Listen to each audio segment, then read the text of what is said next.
চলো বন্ধুরা, আজকে দেখে নিই দুর্দান্ত স্বাদের টমেটোর চাটনি। এখানে টমেটোর চাটনি বানাতে আমি কতগুলো টমেটো নিয়ে নিয়েছি, আর টমেটোগুলোকে খুব ভালো করে ধুয়ে পরিষ্কার করে নিয়েছি। এবার কেটে নেব লম্বা লম্বা শেপে। এবার একটা মশলা ভেজে নেব। 1 চামচ নিয়েছি গোটা জিরে, হাফ চামচ মৌরি, গোটা মৌরি, আর নিয়েছি এখানে গোলমরিচ। 10-12টা মতো গোলমরিচ নিয়েছি। এবার এটা একটা শুকনো খোলায় ভেজে নেব।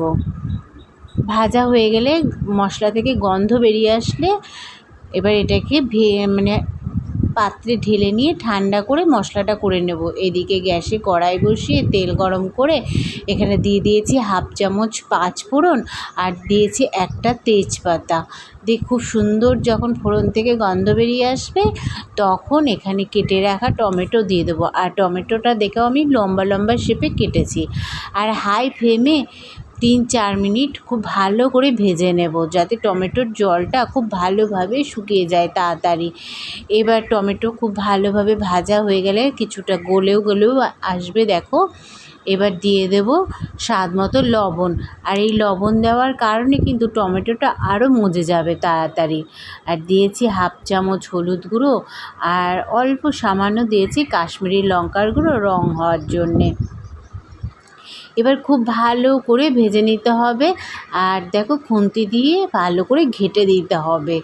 এ দেখো কত সুন্দর দেখেছো ঘেঁটে গেছে। এবার দিয়ে দেব ছোটো বাটির 1 বাটি চিনি, দিয়ে দেব আঙুর। এখানে আঙুর দিয়েছি, তোমরা অন্য কিছু চাইলেও দিতে পারো, অন্য কোনো ফল, আপেল দিতে পারো, তারপরে আমসত্ত্ব দিতে পারো। আমি এখানে আঙুর দিয়েছি।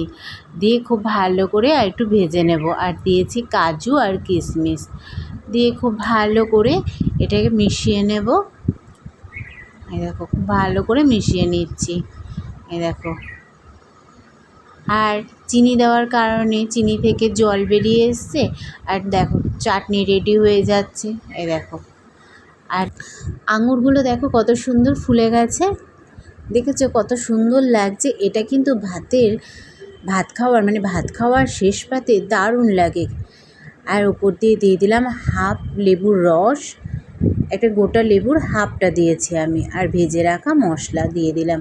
আর এই মশলা দেওয়ার কারণে চাটনি থেকে কিন্তু দারুণ সুন্দর গন্ধ বেরোয়।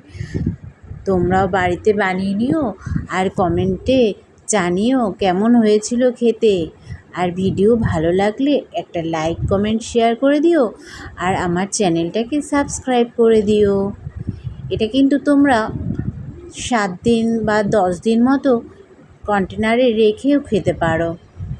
এই দেখো জেলির মতন তৈরি হয়ে গেল। এবার আমি একটা কাচের বয়ামে রেখে ফ্রিজে স্টোর করে রেখে দেবো। আজকের মতো টাটা বন্ধুরা।